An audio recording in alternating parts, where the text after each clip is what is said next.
France lève son genou de notre cou.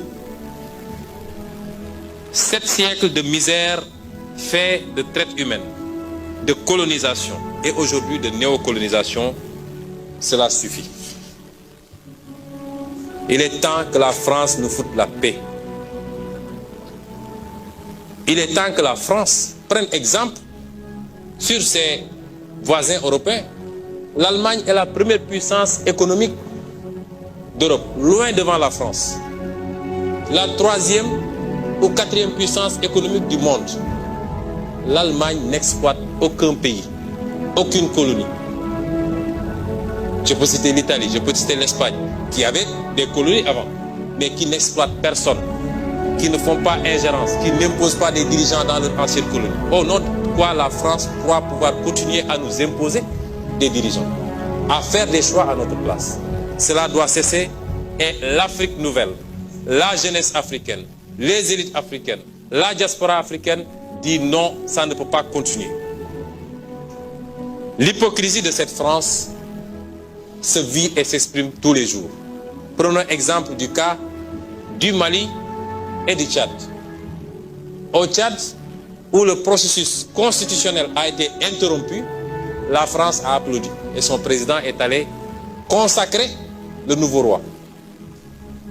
Au Mali, où ce n'est pas le processus constitutionnel qui a été interrompu, mais le processus de transition, la France a condamné et même a pris ses clics et ses claques pour dire qu'elle quitte le Mali.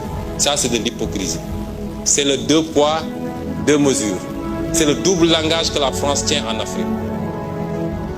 Quand on a interrogé M. Jean-Yves Le Drian sur la situation en Côte d'Ivoire, pourquoi la France a laissé faire un 3e mandat, il a dit simplement pourquoi il l'a accepté pour Ouattara et pourquoi elle le refuse pour la Biélorussie. Puisque la France a condamné en Biélorussie, a même poussé l'Union européenne à condamner.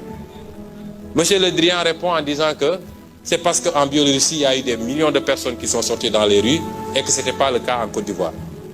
Voilà comment la France traite les questions africaines.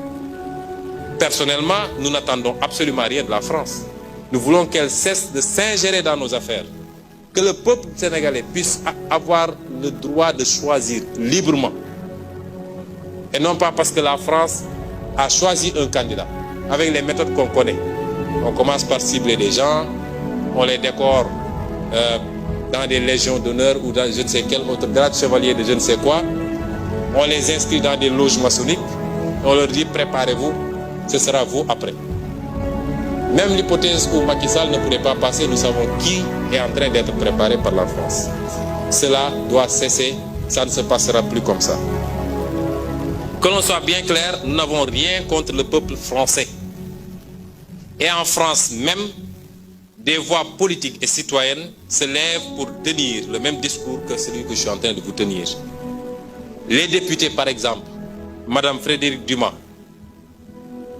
qui intervient régulièrement sur la tribune de l'Assemblée, qui écrit régulièrement au ministre des Affaires étrangères, puisqu'elle est membre de la Commission des Affaires étrangères, pour soulever ce comportement injuste de la France vis-à-vis de l'Afrique, tient le même discours que nous.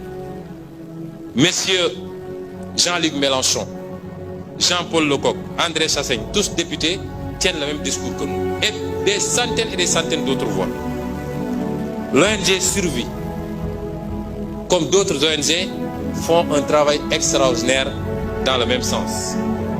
Nous disons à la France d'écouter ces voix qui lui parlent de notre schéma, d'une autre collaboration entre l'Afrique et la France.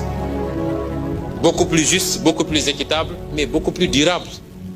Si elle sait l'écouter, je crois que nous aurons de beaux jours devant nous dans le cadre de la collaboration. S'il ne sait pas l'écouter, pensant pouvoir continuer à fonctionner comme du temps de nos grands-papas, cette jeunesse africaine ne l'accepte plus. Il faut que la France se prépare à une rupture définitive et à quitter l'Afrique.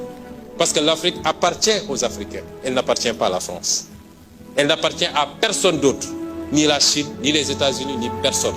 Et les Africains veulent prendre le destin en main enfin. Il est temps que la France lève son genou de notre cou